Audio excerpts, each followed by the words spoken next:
Good morning. I am Dr. Smarnika from IAP Digital Media team.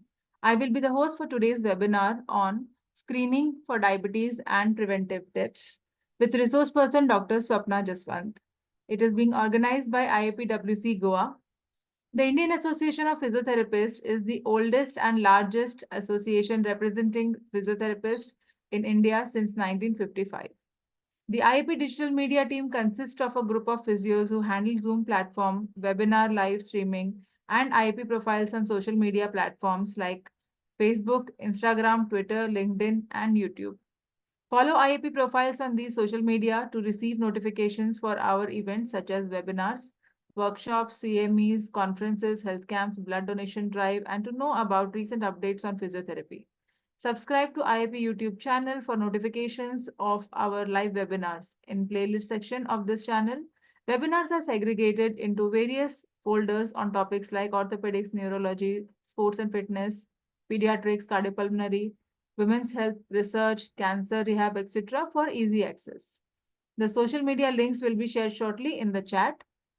We will be starting this session with Dr. Riddhi coming up and giving the introduction of our speaker, Dr. Swapna. Please have all your queries or questions written in the chat box, and it will be taken by Dr. Sadhvi. We have Dr. Lavi, who is going to be giving the vote of thanks for this session. So without much delay, Dr. Riddhi, can you please start? Good morning, everyone. Dr. Swapna Jaswanth. She has done her MBBS from Father Muller's Medical College, Mangalore, and MD from Ramaiah Medical College, Bangalore. She is a gold medalist in DNB. She is a life skill trainer, consultant physician at diabetologist and cosmetologist at East Side Medical Center and Prithvi Medical Center in Bangalore. She has 11 years of experience in treating diabetes patients. She has also published articles in national and international journals. Her interests are for research studies, health and education, and spreading awareness about non-communicable diseases. Over to Dr. Swapna Jaswanth.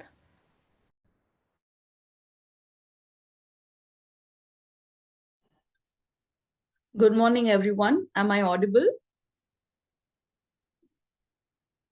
Yes. Okay, a lovely Sunday morning, and we are here gathered to discuss something very important.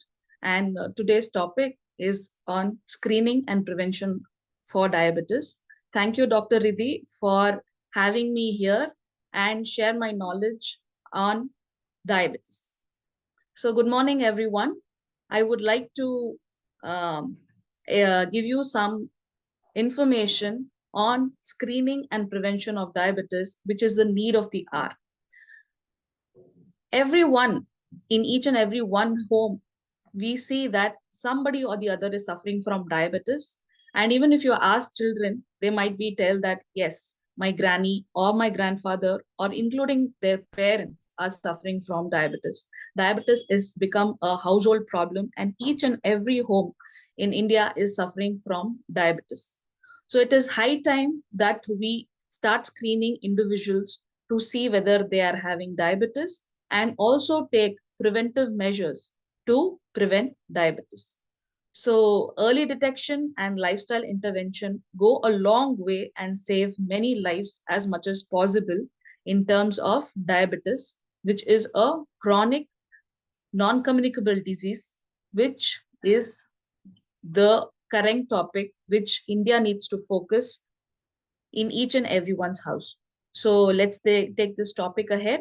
And if you have any questions for me regarding diabetes, I am happy to answer at the end of the session. Talking about today's agenda, I will be talking about the different types of diabetes, and I will be explaining how individuals should screen themselves for diabetes, how often should they get themselves screened, who are the risk individuals who should get themselves screened, and a little bit about how to manage diabetes in terms of lifestyle changes, diet, exercise, and so on, and tips on how to prevent diabetes if you're not diabetic, and even if you're pre-diabetic, how to revert back to the non-diabetic stage. Well, diabetes needs no introduction. It is a chronic, non-communicable disease. It is a metabolic condition, which is mainly a lifestyle disorder, if I would like to say. What happens in diabetes is there is a continuous spike of blood sugars in the blood. So why is that there is continuous spike of blood sugars? That is because whatever we eat, the body metabolizes it and gets converted into simple sugars in the form of glucose. This glucose is very much important by the body because these act as fuel. And without the fuel, the cells won't be working. The fuel is possible only when the glucose is taken up by the body. For this to happen, the glucose which is there in the blood must enter into the cell. And there is a hormone called as insulin, which helps the uptake of the glucose from the blood into the cell. If there is a problem with the insulin hormone, either in the form of complete deficiency or there is presence of insulin hormone, but it is not working to its best capacity, then there is the terminology called diabetes occurs. So this glucose in the blood, what is a problem if we have excess glucose in the blood? We need glucose as a form of energy to the cells in the body, but we don't require excess glucose in the blood. When the excess glucose is there in the blood for a long duration of time, it can affect each and every organ in the body. You name the organ and it has its effects. And this leads to a long-term complications in each and every organ, which I will be telling you in the next few slides. So the sugars is needed by the body, but not in excess amount. So for this regulation, we require a hormone called insulin, and this deficiency, or if there is resistance of insulin, we end up with diabetes. So coming to different types of diabetes, there are various forms of diabetes to name, but the important ones are type 1 diabetes, type 2 diabetes, gestational diabetes, and the others include the genetic ones, include the MODY and the LADA, which is not very important because it is not very common. If you talk about type 1 diabetes, it accounts for 10% of the cases, whereas type 2 diabetes accounts for 90% of the cases. Gestational diabetes also occurs during the pregnancy time, and it can be identified by screening test. The other tests are other types of diabetes like the LADA or the MODY. It's very rare and it will be picked up only when they know they are diabetic and what type of diabetic they are. So to keep in mind, the important types of diabetes are the type 1, type 2, and gestational diabetes. In type 1 diabetes, there is a complete absence of insulin because of the auto antibodies which are present, which kill the beta cells which produce insulin.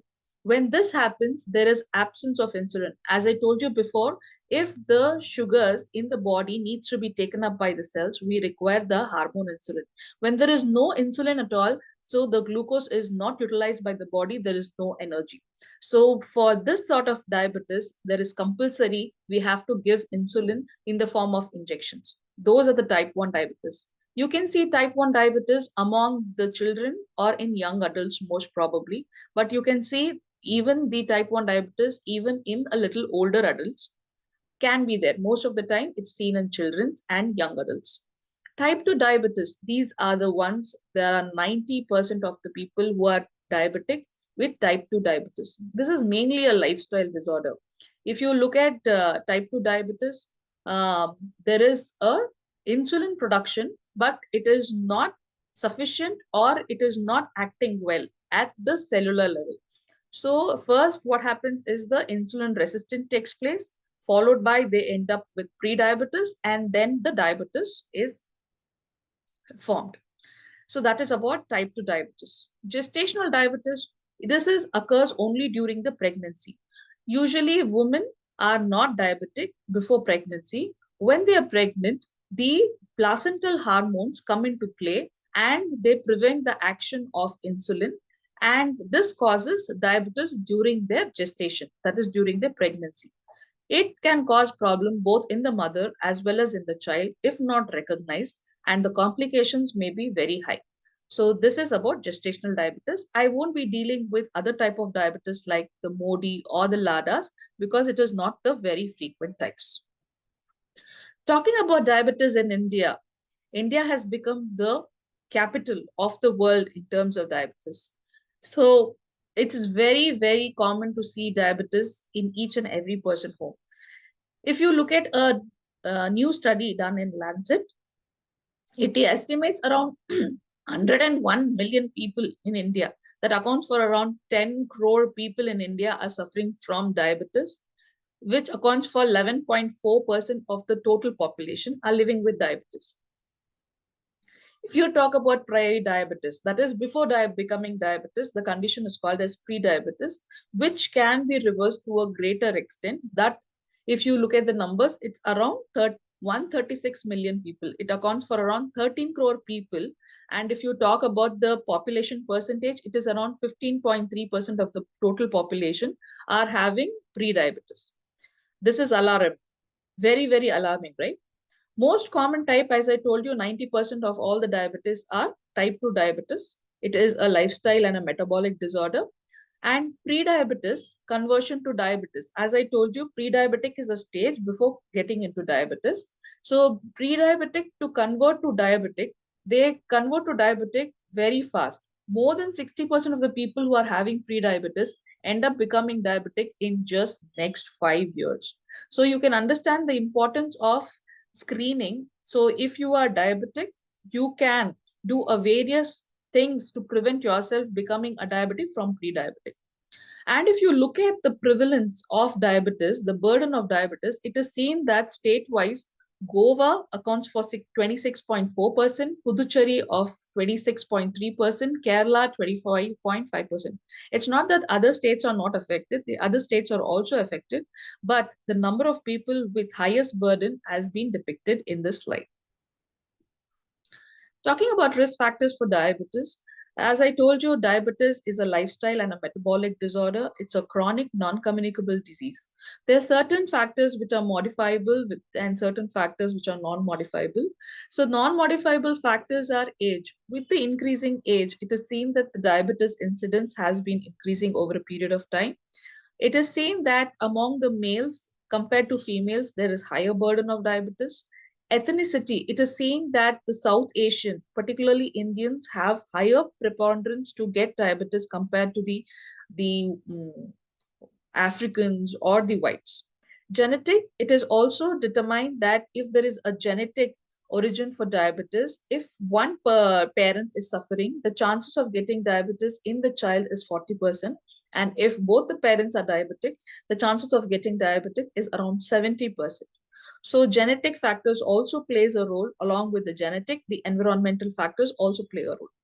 That's about the non-modifiable risk factor. The modifiable risk factors includes the diet, the physical activity, the obesity, smoking, and stress, which I will be dealing about in the subsequent slide. You know that nowadays everybody are into fast food, junk food, processed food, and packed food.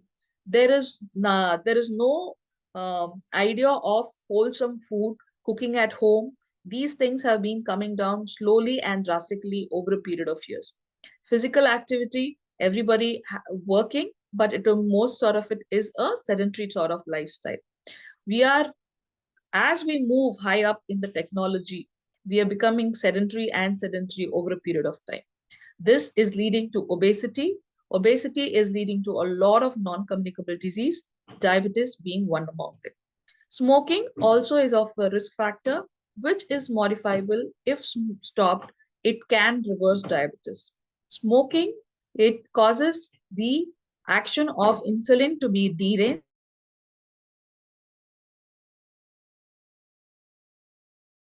So it has been said that changing lifestyle, improved standard of living, migration to cities, erratic working hours, and sedentary habits, including the stress, pollution, change in food habits, and easy availability of fast food are some of the reasons why diabetes is rising in India.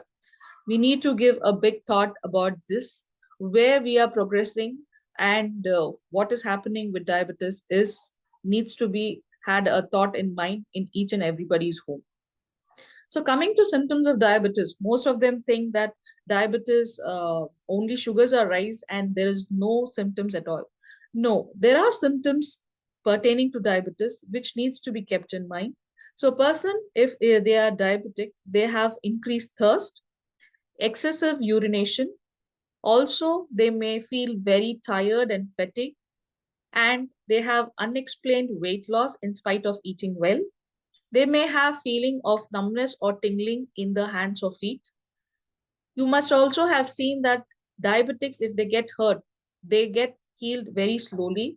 They may have continue to have the diabetic foot and the ulcer don't heal. That is because increased sugar level in the blood prevent healing of any sort of wounds or cuts. Frequent skin and vaginal yeast infection. The body's mechanism to throw out excess blood glucose is through urine. So this blood glucose is thrown out through the urine, and the urine is concentrated with high sugar levels. When the sugar levels are high in the urine, it leads to vaginal yeast infection. So they're prone to a lot of vaginal infection because of the reason, because the urine contains a lot of sugar levels, and so does the blood. And also they have a lot of frequent skin infection. So how does a person having diabetes but not diagnosed as diabetes feel? I'm just giving you an example. So patients, in their own terminology, they say that I remember feeling really tired and sleepy, but I don't think anything of it, as I was trying to juggle work and caring for my 3 children. When I got diagnosed, it made me think about my mom and her health. I thought she might have had diabetes too. She always used to feel tired and she had a boil on her leg that never seemed to heal. If you look at this case scenario, the way they have described the symptoms, they are just feeling tired and sleepy. So, but they don't think that there is a problem with their health. And only when they got diagnosed, made that lady think that her mom also used to have the similar problem, and she had diabetes, and she also used to feel tired and she used to have a boil in her leg, which was never healing. So you may be able to relate such conditions. So just feeling tired and feeling sleepy all the time may not be that you're just tired because of your work pressure or something like that. It's time that you get your self screen and see whether you are having pre-diabetes, diabetes, or any other problems, any vitamin deficiency. Only when you get yourself screened, you know how your health status is. So why? Why is that we need to have screening? It is very important. As I told you earlier, the burden of pre-diabetes and diabetes in India has been increased over the decades, and it is also projected to increase over a period of time in the further decade too. And in this current scenario, most of them are undiagnosed. Most even don't know that they are suffering from diabetes or pre-diabetes. So only when you get yourself a simple blood sugar checkup, you get to know that you're suffering from diabetes or a pre-diabetes, or you need to intervene in the form of lifestyle changes, or you have to make some changes in terms of medication.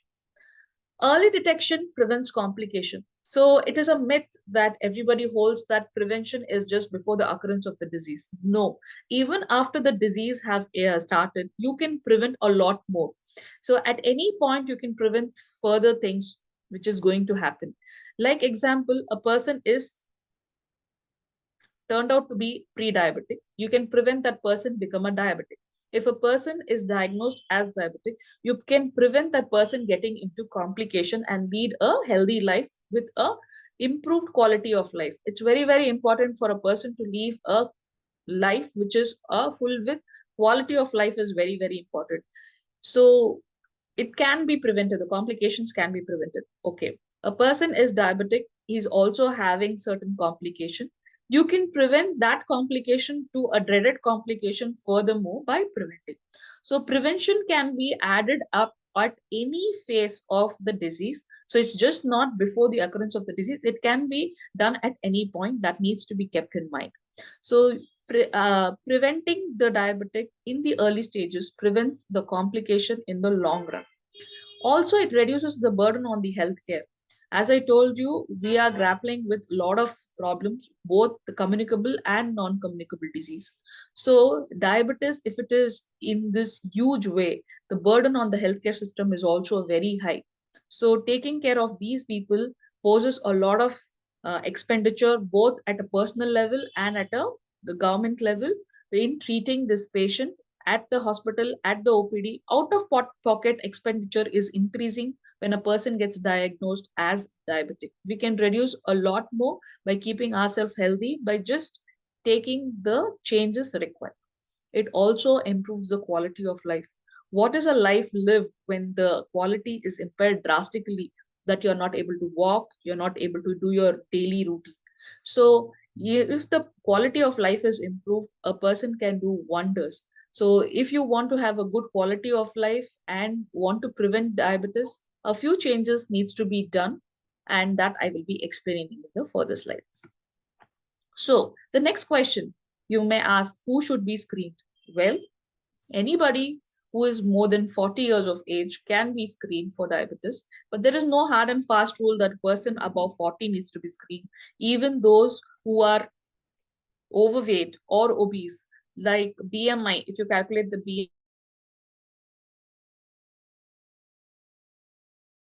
desk job. So going to work, we are commuting through either car or auto or bus. The movement is reduced drastically. So a person, if they look at their number of steps walked in a day, it is hardly 3 to 4,000 if you look at it. So we can use the various technologies like the Fitbits or the Google Play Store. We can use the how much steps we have walked throughout the day. All these things can be measured. We can use the technology to the greatest extent and see that are we healthy.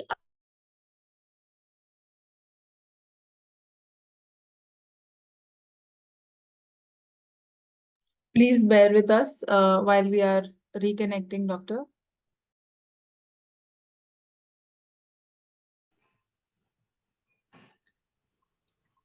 We can see you and hear you, doctor. You can start screen share, please. Yeah. So these are the people who should get screened for diabetes.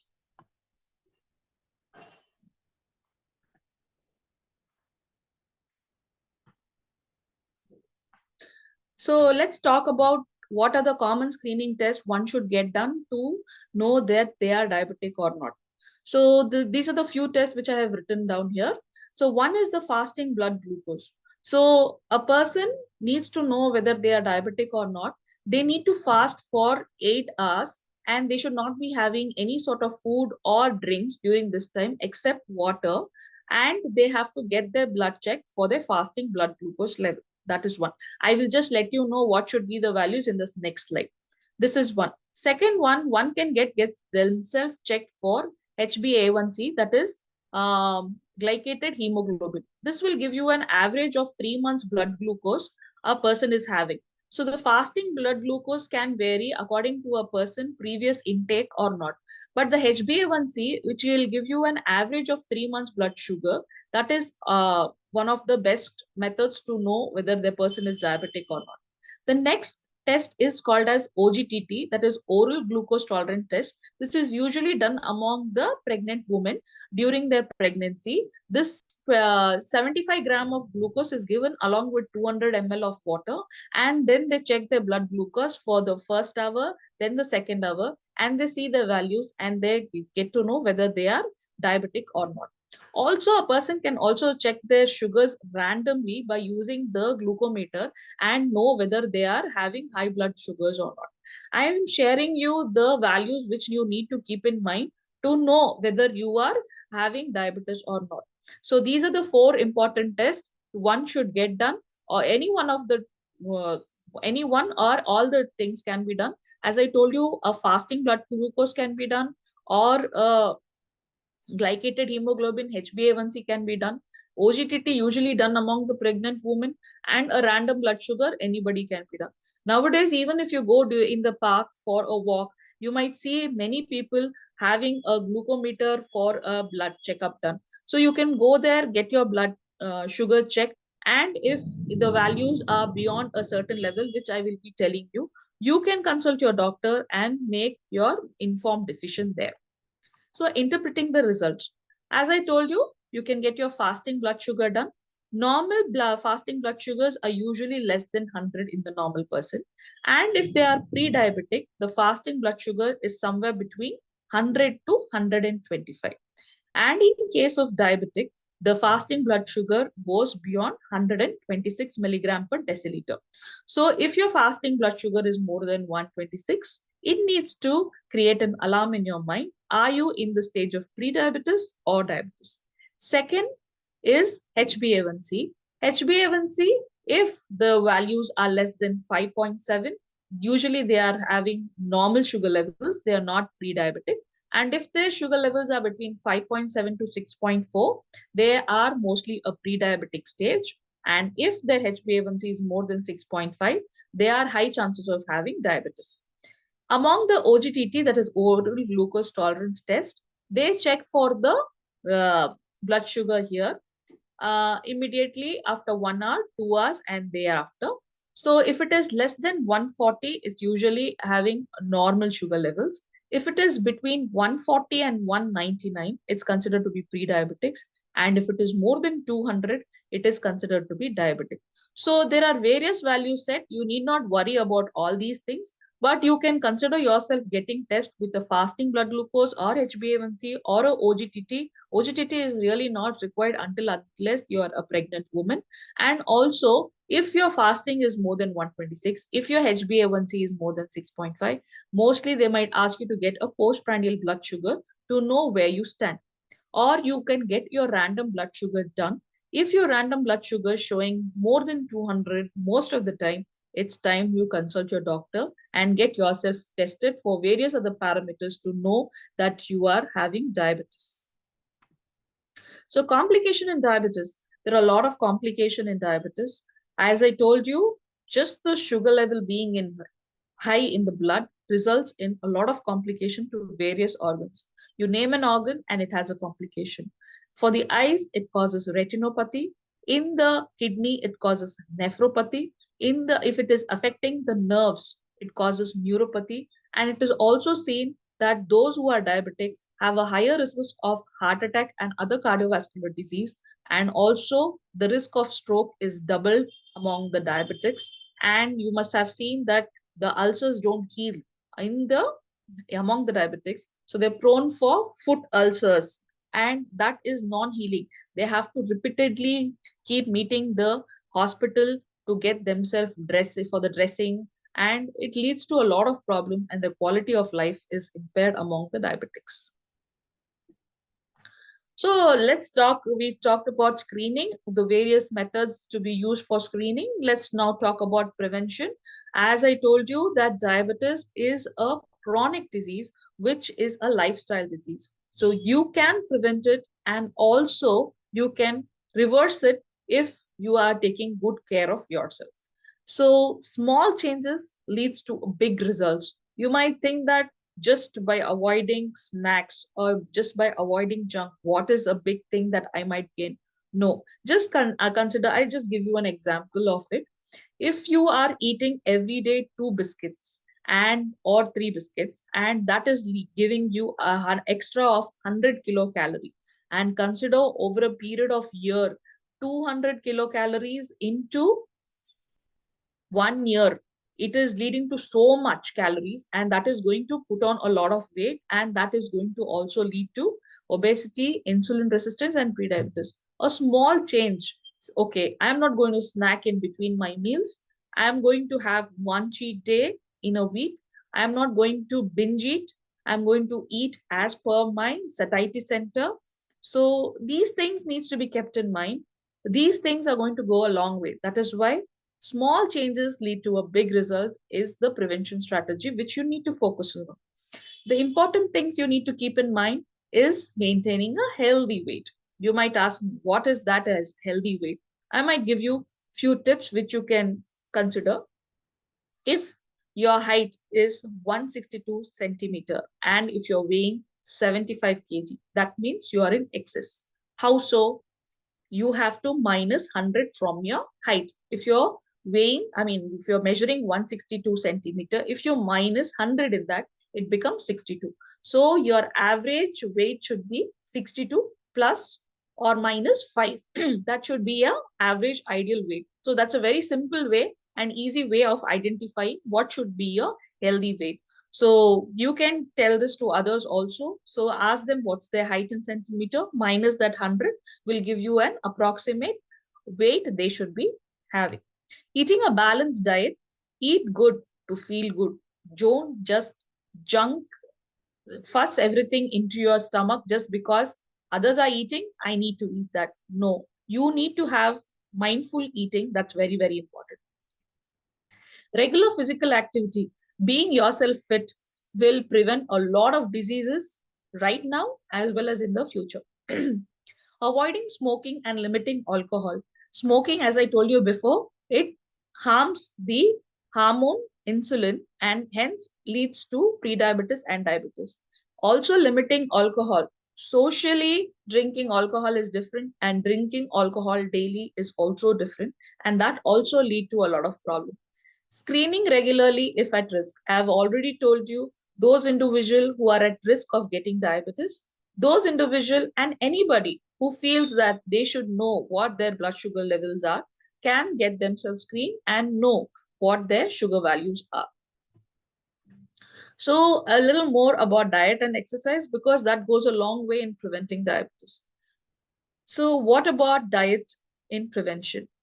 So you have to increase a lot of whole grain, whole food, plant-based food, legumes, fruits, and vegetables. Nowadays, people are into taking smoothies and juice. I'm not against taking smoothies or juice. Why not replace those smoothies and juices with the whole fruit? You get the entire fruit with the fiber, and also the sugar spike won't be high. When you take a sugary drink in the form of juice or carbonated water, it spikes up very high and it falls quickly. That is when you have a junk food, you feel hungry often. That is because the sugars are spiking very high and dropping down very low. When you eat a whole food, which is not processed, you tend to have a good satiety and you don't tend to have hunger pangs. That is usually seen when you tend to have non-processed food and when you eat something very healthy like a fruit. Decrease sugary drinks and refined carbs. Nowadays, children are drinking Coke, Cola with every meal of the day. It's not that occasionally they have. If they want to have any food outside, it needs to be accompanied by the cola. If you look at the label, what cola contains and how much sugars have been added, you will be shocked. Please make sure that you read the food label before you consume. If you make your mind to read your food labels and know what is there in that, half the things can be discarded or you will stop using those things because a healthy body and a healthy mind is required. Just imagine if you're not healthy, what is the use of doing everything? Prioritize your health, keep yourself healthy by limiting the junk. This needs to be installed in every child's mind. Now the government has come up with the thing that they have to put up charts, banners in the school, and they have to put up how much calories there in a samosa, or how much calories there in a jalebi, or how much calories there in various other food items which is being sold in the canteen. But they can make a effort to provide healthy snacks in the canteen so that the children have an option to take that and eat instead of binge eating all that junk food. This needs a lot of effort from all the sectors, just not one sector, but it has to go a long way if you want our children to be healthy and not diabetic in the future. Balance macronutrients and portion control. This I need to impress on that portion control is very, very important. We need to take a lot of carbohydrates, less of proteins, less of fat. That is the Indian diet. So we are bound to eat a lot of carbohydrates. So when we try to do a portion control, when we try to have a less quantity instead of eating the whole junk, will also reduce the intake of carbohydrates or the whole food what we are taking. So portion controls and balanced micronutrient, we need to have a balanced food which has adequate amount of carbohydrates, proteins, fats, mineral, vitamins, fiber, and let's not miss water. The water intake is also decreasing day by day. If you see children, they don't drink water at all, including adults. The females also tend to miss out on drinking water because they have to pee outside and they don't want to. So withholding urination, or they don't want to use the public toilets, so they don't drink enough amount of water. At least you can make those changes when you're at home. Drink sufficient amount of water and keep yourself hydrated. So it's also necessary that if you want to have a portion control, or you want to reduce the amount of food which is consumed during the meal time, try to take a glass of water before your meal. So that will reduce your uh, amount of food intake, because your stomach is quarter full because of water. Other thing what you can do is, between your meals, you can also, half an hour before you consume any meal, you can have a fruit, a whole fruit. That will also reduce your hunger pangs, and it will prevent you from binge eating and eating up to your stomach brim. So these are the simple measures which you can take, and then you can reduce the food quantity which you're consuming. And also make sure that you reduce the packed food or the processed food. Try to eat anything that is fresh, healthy, prepared at home, than buying anything and everything from Swiggy, Zomato. This is a very, very important in the form of diet and prevention. So diabetic plate method. So if you look at this picture, you can look that the plate is divided into half, quarter, and quarter. The carbohydrate content, that is when you talk about the grains, grains, mainly these in the form of wheat, in the form of rice, in the form of ragi or bajra, anything that should only contain 1/4 of your plate. The protein in the form of either lentils or the chicken, egg, that should contain 1/4 of them, or either the paneer, tofu, those things. And the other half of our plate should be with your veggies and fruits in the form of salads or greens or vegetable. This, if you start focusing on this sort of plate method, your half your problem in preventing diabetes will come down. Also, give focus on curd a little, because it acts as a pre-probiotic. And also you can drink one full glass of either buttermilk or a curd or yogurt. This will make your meal wholesome, full, and balanced. Physical activity guidelines. So I need not talk much because you're in the physiotherapist platform. They will give you a lot of guidelines. To just tell a few words regarding physical activity, minimum of 150 minutes per week of moderate activity is required for everybody. So 30 minutes per day, 5 days a week should be good enough to go. And completing or at least 10,000 steps per day. If you're not able to follow 10,000 steps per day, start with only 3 to 5,000 steps per day and slowly increase to 10,000 steps per day. Use various trackers to know how much you're walking. You can utilize either walking, either cycling, swimming, or playing the game which you like. Please take out 30 minutes of your time to do and enjoy the activities you like. And I would like to tell that including strength training for 2 days a week, at least among those women who are in the perimenopausal age group, will go a long way in improving their muscle mass and removing the fat content in their body.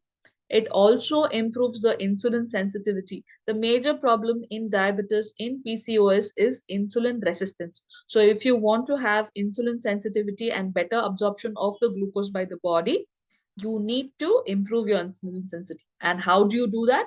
You do that by improving the physical activity and sensitizing your body to insulin and reducing insulin resistance.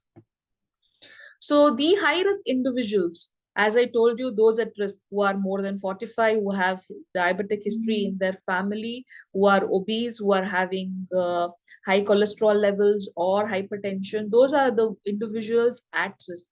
So lifestyle changes is very, very important for them. If they are pre-diabetic, you need to include these lifestyle changes as it's been told and prevent becoming a diabetic.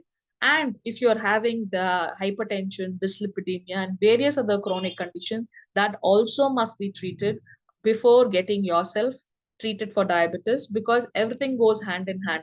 Diabetes, hypertension, dyslipidemia, that leads to heart problems, strokes, chronic kidney disease, and so on.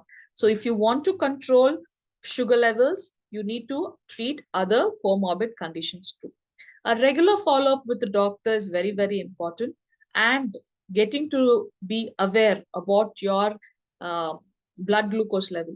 So there are various monitoring, how to monitor. Those who are diabetic can get themselves monitored for their sugar levels. Have a glucometer at home. Please check your sugar levels and be informed what your sugar levels are. If your sugar levels are consistently going high, and if it is not within the control, you need to meet your doctor at least once in 3 months and get your sugar checked, get your various other parameters checked, and bring about a change in your lifestyle. And accordingly, you can make the changes. It is not difficult to manage diabetes. All starts with you.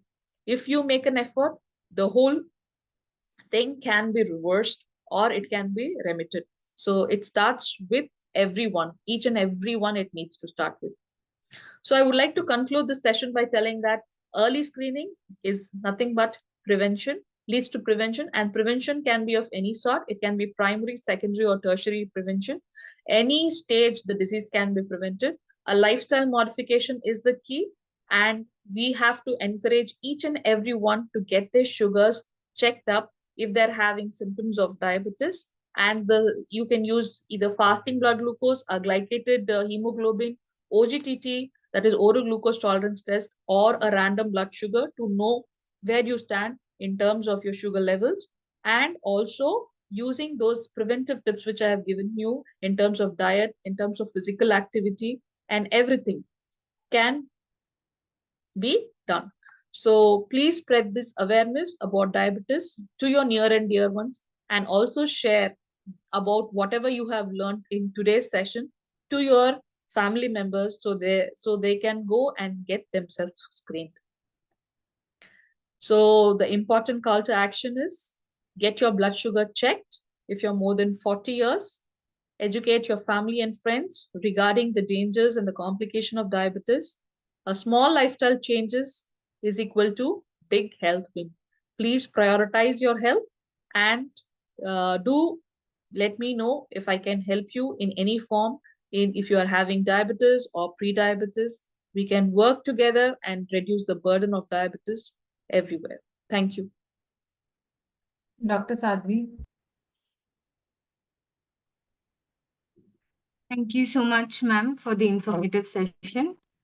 So there is this question. What are some of the early signs, early warning signs that people often ignore in diabetes? Yeah. The symptoms of diabetes, as I told you, are increased thirst, increased urination, or feeling tired, not able to work to their capacity. These are the symptoms. But I would like to also tell that only 6 out of 10 people will have some sort of symptoms with diabetes. Most of them do not have any symptoms. Only when you get your blood sugar checked, you get to know that there is a spike in the blood sugars. So these warning signs, if you're feeling very tired, if you're feeling very low, please get your sugar checked. It's just a prick away to know your sugar checked and getting to know how much your sugars are. Okay. Okay. Thank you, ma'am. Um, is sugar the main culprit, or there are other foods also to watch out for? In the sense, the sugars are the major culprit. The other things, in the sense, in the form of fats, the process, the trans fats which you are talking about, those are also the culprits. So I don't only blame the sugars, but to a major extent it is the sugars.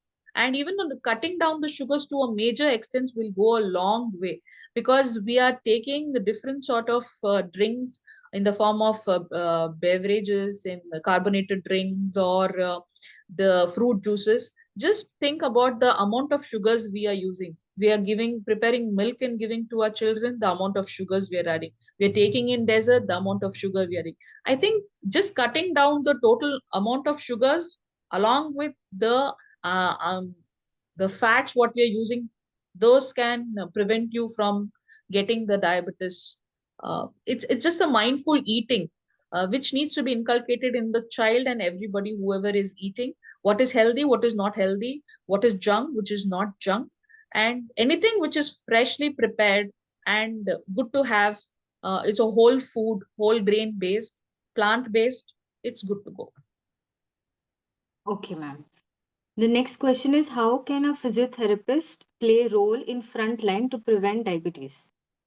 Physiotherapists are the main frontline workers, I would like to say, because they manage diabetic in the form of frozen shoulders, or in the form of they have a problem in the mobility issues, various other problems they are facing. So they can help spreading the awareness and telling them that these are the things, lifestyle changes which can be done. Um, can be told by them, and awareness can be spread from the physiotherapist also, not only the doctors. Okay, thank you, ma'am. The next one is, what is the correlation between vitamin D deficiency and type 2 diabetes?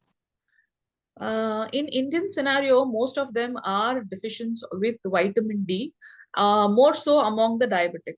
So if they get controlled with as supplements, the vitamin D3 is absorbed from the sun, but then it is not sufficient enough to get the required amount by the body. And vitamin D3 for an Indian scenario is absorbed between morning 10 to 3. And that time we tend to be inside the house. We don't tend to go outside. So the absorption from the sun is very less.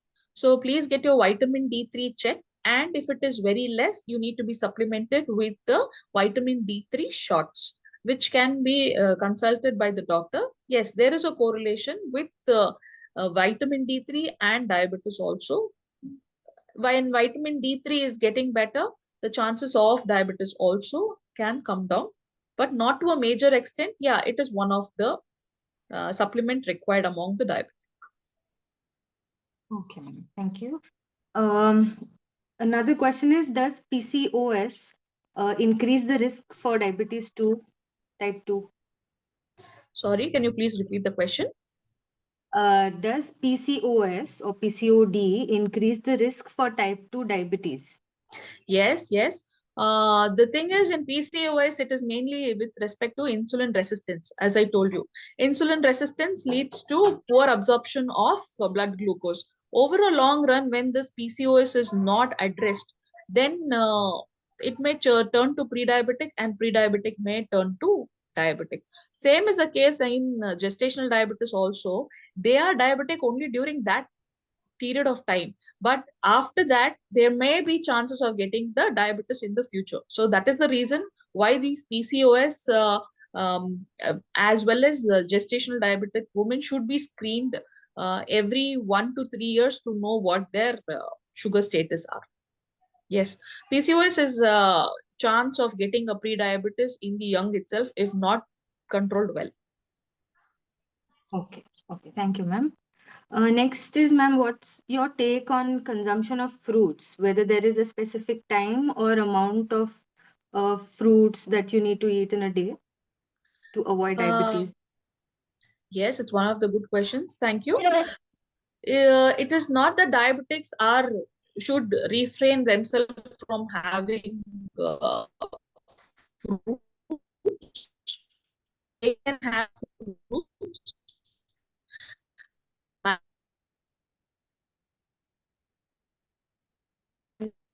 fruits. Those things should be avoided. Yes, they can take seasonal fruit, uh, and they should consume it between their meals. They should not take immediately after their meals.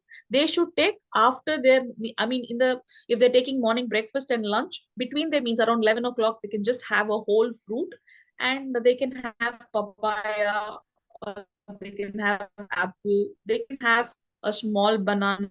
They can have that. It's not that they should be completely refraining themselves from fruit. They can have that and make sure that their carbohydrate content is reduced in the whole diet. So that is provision to reduce carbohydrates in their diet. Okay, ma'am. So they can have fruits. Okay, ma'am. The next one is, what are the most common genetic markers associated with type 2 diabetes risk?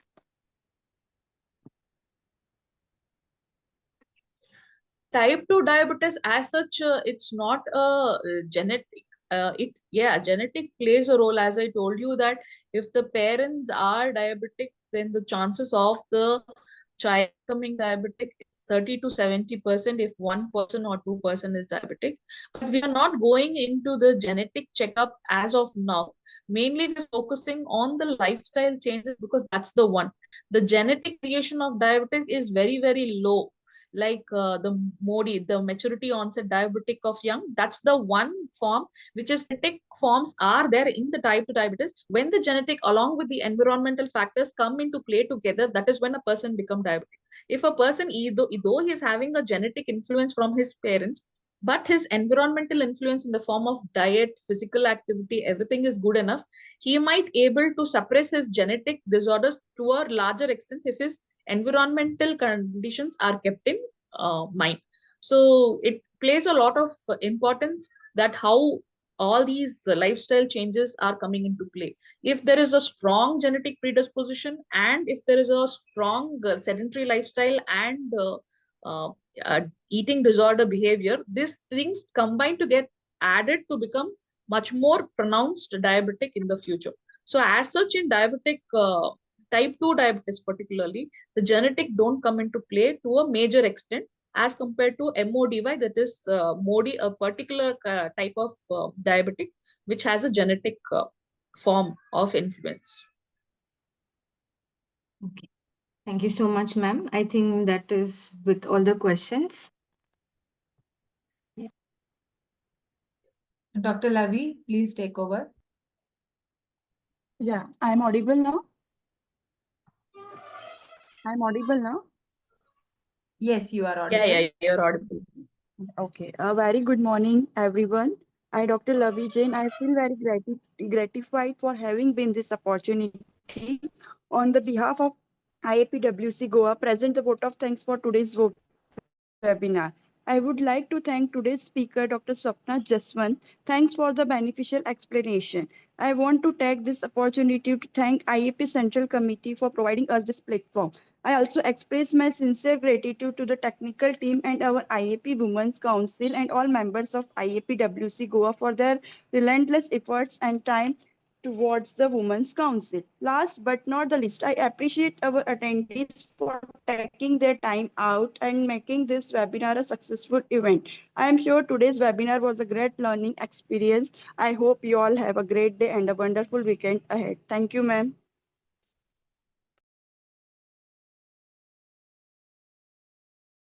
Thank you, Dr. Swapna. Thank you for giving your time on the Sunday morning. And I would also like to thank all our attendees that on a weekend they have given us time for this knowledge sharing. With that, we would like to end this webinar over here. Thank you, Dr. Swapna, once again. Yeah, I would like to take this opportunity to thank everybody who's in this platform, IAPWC Goa, for giving me this opportunity and making the session happen. Thank you. Thank you once again.